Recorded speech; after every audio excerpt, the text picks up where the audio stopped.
Bonsoir les amis, fratelli Juventini, bienvenue dans cette nouvelle vidéo. Donc analyse détaillée du match Juve Monza hier.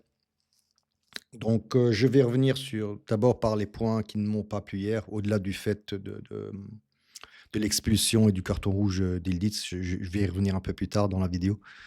Il y a deux points, que ce soit physique et mental, qui reviennent un peu constamment quand on regarde les matchs de la Juventus. Le premier point, je l'ai dit hier dans ma vidéo, c'est au niveau du mental. Cette équipe est fragile. Mentalement, ils sont tous fragiles. Je n'exempte personne.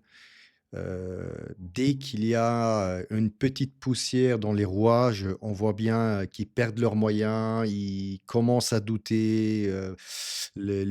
Voilà, bon, au-delà du fait qu'hier, ok, on a joué à 10, mais vous pouvez regarder dans les autres matchs, dès qu'il se passe que ça n'a pas été, dès que quelque chose n'a pas été planifié durant les entraînements, voilà, cette équipe perd les moyens. Et là, hier, on l'a vu avec l'expulsion d'Ildiz. La deuxième mi-temps était catastrophique, hein. Et puis un autre point, c'est un point mental, pardon, physique, où maintenant ça fait quand même 3 ou 4 ans, c'était sous la gestion d'Allegri, sous la gestion de Motta, sous la gestion maintenant d'Igor Tudor au niveau physique. Certains de nos joueurs n'ont pas les 90 minutes dans les jambes. Des fois, j'ai même l'impression que Motta à l'époque et Tudor maintenant est obligé de faire certains remplacements parce qu'il voit que le joueur n'en a plus. Tout simplement, il est au bout du rouleau. Donc c'est un peu inquiétant, voilà, qu'en fin de championnat comme ça, surtout que maintenant on joue en plus qu'un match par semaine, que les joueurs n'ont pas 90 minutes dans les jambes.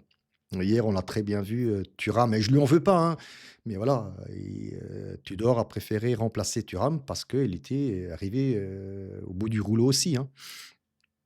Donc voilà, ça c'est un peu, c'est quelque chose de constant qui revient, dans chaque match, quasiment. Sinon, revenons sur le point d'Ildiz. Pardon. Alors j'ai revu l'action, hein, comme toujours, je garde le match en accéléré sur 20-25 minutes, hein. Heu, alors oui, Ildiz a fait la faute, c'est clair, ça mérite un carton rouge, mais quand je revois encore une fois l'action, ce n'était pas son intention de lui donner un coup de coude, sur le visage. En fait, il voulait le pousser et puis le coude est parti vers le haut et oui, ça terminait sur le visage. Ça ne l'excuse pas, c'est clair, mais voilà, il aurait pu éviter, il aurait pu simplement le pousser et pas essayer de le pousser avec son coude. Voilà, malheureusement, il va se prendre certainement 2 matchs, c'est-à-dire les 2 plus gros matchs, hein, il reste plus que 4 matchs, mais les 2 gros matchs, c'était face à Bologne et face à Lazio. Je ne sais pas s'il y aura un recours pour diminuer sa peine à un jour, voilà, à une journée, je ne sais pas, mais soit. Faut déjà calculer que Ildiz ne sera plus là. Est-ce que je lui en veux ou pas? Erreur de jeunesse. Ça, c'est clair que ça tombe à un mauvais moment. Mais voilà, je pense que c'est une erreur qu'il ne fera plus. Ouais, je lui en veux pas plus que ça. Maintenant, comment va se réorganiser Tudor? Personnellement, je ne sais pas. Est-ce qu'un Conceição? Est-ce qu'un Mbangula? Personnellement, je n'ai pas encore regardé cet aspect-là, mais j'ai aussi entendu que Kelly s'est fait mal, donc surcharge musculaire, donc pareil, il ne sera pas disponible, a priori déjà maintenant, il ne sera pas disponible, face à Bologne.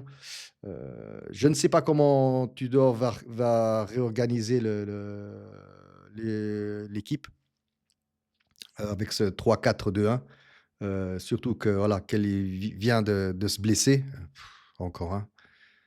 C'est un vortex, le jet médical. Une fois qu'on rentre dedans, on n'en sort plus. Parce que Gatti ne sera pas disponible non plus, a priori, contre Bologne. Donc, est-ce qu'il va passer à une défense à 4? Je ne sais pas. On verra au cours de la semaine un peu les entraînements et ce qui sort un peu de la Continenza. Voilà, ça c'était pour les dernières news. Mais je vais quand même revenir sur les points positifs. Hier, ce qui m'a plu, alors c'est clair, c'est les propositions en avant de Kalulu et de Kelly. Ça m'a plu, cette pression offensive me plaît, franchement. Mais quand les 2 partent en même temps, c'est là que ça ne va plus, hein. Je l'ai dit hier dans ma vidéo, qu'un des 2 parte, suivant là où se trouve le ballon, du côté droit, du côté gauche. OK, il y a pas de souci, il y a pas de problème de faire cette pression ultra offensive. Mais à un moment donné, je l'ai encore revu, tout à l'heure, Kelly était quasiment un attaquant. Il était devant Kolo même.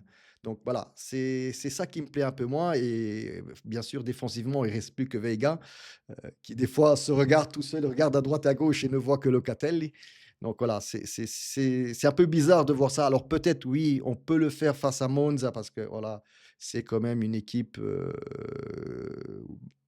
qui n'a pas beaucoup produit cette année, n'est pas ultra offensive et n'est pas, pericolosa, mais bon, voilà, peut-être on peut le faire avec un Monza, mais on peut surtout pas enfin, on peut pas le faire avec face à un Bologne, hein, clairement.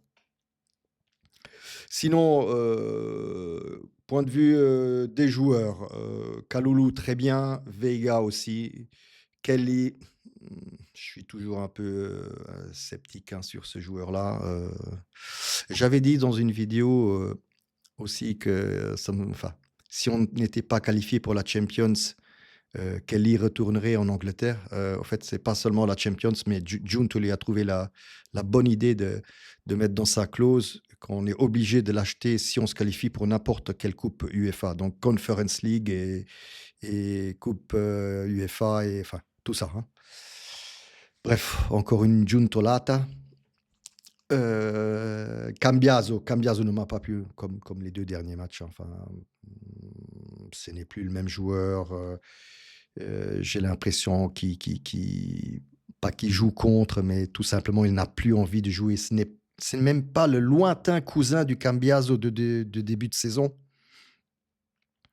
Donc personnellement, qu'on mette Weah à sa place, hein, je le trouve qu'il est due spanne sopra, il est 2 fois mieux, hein, de ce côté-là, qu'on mette un Weah, hein. Je pense qu'il est plus en forme que Cambiaso. Cambiaso n'est pas, depuis voilà, les voix oh, je trouve pas, des médias, Real et tout ça et puis après sa blessure, il n'est pas revenu comme il faut donc non, Cambiaso hier ne m'a pas plu. Le Thuram, très bien. Locatelli, bah, comme toujours, hein, devant la défense. Oui, il supporte la défense. Mais Locatelli, pour moi, ce n'est pas un Thuram dans le sens où autant Thuram accélère le jeu, il a son sprint de 5 sur 5, 10, 15 mètres, voilà, mais Locatelli ralentit le jeu pour moi. Alors, encore une fois, je le dis, Locatelli est très bien pour la Juve d'aujourd'hui. Sur une Juventus d'il y a 10 ans, il serait panchinaro tout le temps, il serait sur le banc, il ne jouerait pas, clairement. McKennie, OK, il s'est proposé, heu, mais heu, Tudor dit McKennie très bien parce que c'est un joueur tutto campo, donc touchant, il peut jouer un peu partout. Mais sur le côté droit, je vois bien que McKennie, ça va pas. Enfin, moins bien que dans d'autres rôles. Sinon, je l'ai dit hier, Nico Gonzalez, très bien, il a fait un super match. Il s'est démené partout, il allait chercher les ballons. Même en deuxième mi-temps, comme Colo d'ailleurs, ils ont tenu un peu l'attaque. Je l'ai dit hier, hein, le match de Nico Gonzalez et de Colo hier, très bon. On avait qu'eux, en attaque pour lever un tout petit peu notre barycentre, on va dire ça comme ça. Mais voilà, il pouvait pas face à 4 défenseurs, Colo, il pouvait pas faire grand-chose, hein, donc et bien qu'à 10, on a failli marquer un troisième but, en tout début de deuxième mi-temps, hein. La seule chose qui ne m'a pas plu, ça je l'ai vu aussi, la seule chose ça m'a pas fait tilt tout de suite hier. La seule chose qui m'a pas plu de Nico Gonzalez c'est que, sur 3-4 actions, Heu, il a continué seul au lieu de donner le ballon, à Kolo où ça pouvait potentiellement devenir une grosse action donc voilà, où il garde trop le ballon, il ne lève pas la tête pour garder, où est son compagnon de jeu, voilà, voilà, c'est là, il m'a moins bien enfin, moins plu à ce niveau-là. Sinon pour le reste, voilà, je pense que j'ai fait un peu le tour des joueurs, ils disent: «Bah, oui, OK». On verra bien face à Bologne et à la Lazio qui doivent jouer d'ailleurs, ce soir ou ils sont déjà en train de jouer, je vais regarder tout à l'heure. Sinon, bah, voilà, je vous tiendrai au courant, des news de la Continassa, et puis speriamo bene pour cette quatrième place. Voilà, c'est tout ce que j'avais à dire sur ce match. Comme toujours, abonnez-vous, mettez un like et activez la petite cloche. Ciao tout le monde.